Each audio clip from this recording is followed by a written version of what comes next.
ចាជំរាបសួរបងប្អូនមិនអ៊ីសិត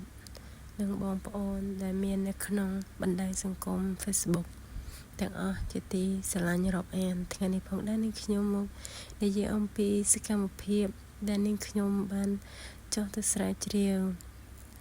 នៅក្នុងបណ្ណាល័យនិងនិមួយទៀតគឺពាក់ព័ន្ធទៅនឹងការសរសេររបាយការណ៍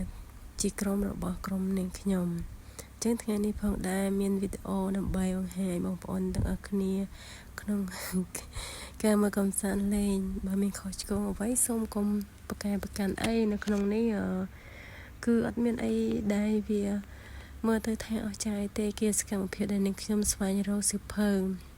នៅក្នុងបណ្ណាល័យប៉ុន្តែអ្នកទាំងអស់គ្នាដឹងអត់ថាសៀវភៅទាំងអស់ហ្នឹងសៀវភៅដែលនាងខ្ញុំរកហ្នឹងគឺជាសៀវភៅអីគឺសៀវភៅតាក់ទងទៅនឹងរបាយការណ៍ចាស់របស់បងនិស្សិតចំនួនមុនបន្តែនឹងរបស់សាស្ត្រាចារ្យដែលគាត់បានរក្សាទុកនៅក្នុងបណ្ណាល័យនេះផងដែរអញ្ចឹងខ្ញុំស្វែងរកច្រើនអស់រយៈពេលប្រហែលជា30នាទីទើបរកឃើញនៅក្នុងនោះដែរខ្ញុំក៏បានរកឃើញសៀវភៅរបស់សាស្ត្រាចារ្យចំនួន2រូប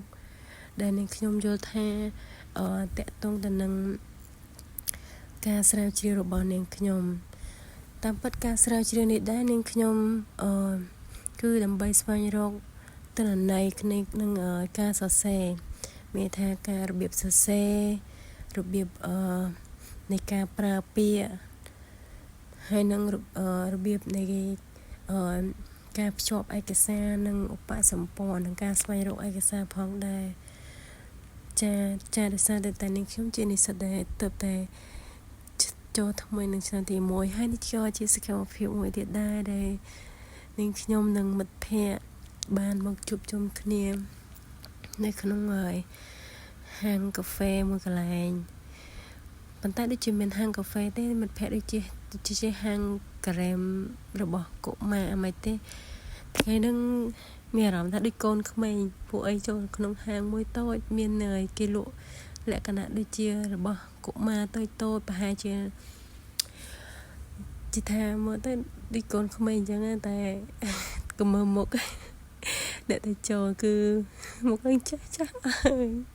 ចាអធិស្ឋានផងដែរអញ្ចឹងនាងខ្ញុំក៏ការសរសេរហ្នឹងនាងខ្ញុំគឺសរសេរបានរយៈពេលជិត1ខែហើយដំណាក់កាលនៃការសរសេរនីមួយគឺវាមានភាពស្មុគស្មាញហើយពិបាកមែនទែនដោយសារតែនាងខ្ញុំអត់សូវមានពេលក្នុងការអានឯកសារនិងស្វែងរកឯកសារចាស់ដើម្បីយកមកពិនិត្យនិងមើលហើយក៏ការស្វែងរកនាងខ្ញុំក៏បានទំនាក់ទំនងទៅសាស្ត្រាចារ្យលោកគ្រូមួយចំនួនដែលគាត់មានបទពិសោធន៍នៅក្នុងការបង្រៀនផ្នែករដ្ឋបាលសាធារណៈរបស់ក្រុមនាងខ្ញុំផងដែរចាទាំងអស់គ្នាមើលទឹកមុខរបស់អ្នកសរសេរមិនដែរនេះគឺជាសកម្មភាពមើលមុខទៅក្រែមក៏គ្មានម្សៅក៏គ្មានដែរដោយសារអីទៅតែមកពីស្រុកមកដល់កៅអៅក៏មិនបានដោះដែរគឺទាំងអស់តែម្ដងហៅថាសាមញ្ញបែបស្រុកស្រែណាមួយក៏គ្មានអ្វីដែលជាចាំបាច់ដែរព្រោះអីគ្រាន់តែមកសរសេររបាយការណ៍សាមញ្ញទៅចូលរួមកម្មវិធីញ៉ាំអីឬក៏ទៅណាត់ជួបសង្សារអញ្ចឹងណាអញ្ចឹងអ្នកទាំងអស់គ្នាមកលេងកូនក្រុមរបស់នាងខ្ញុំណាខ្ជូតណាគួរឲ្យស្រឡាញ់ចាមិនត្រឹមតែគួរឲ្យស្រឡាញ់ទេពួកគាត់ក៏មានចំណុចល្អម្នាក់មួយចំណុចដែរអ្នកខ្លះគាត់ក៏ introvert ប៉ុន្តែការងាររបស់គាត់គឺល្អ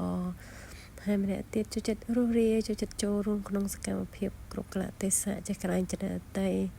ហើយម្នាក់ទៀតងាយស្រួលប៉ុន្តែពេលខ្លះក៏អត់ងាយស្រួលតែចំណែកមេក្រុមវិញត្រូវតែគ្រប់កលៈទេសៈ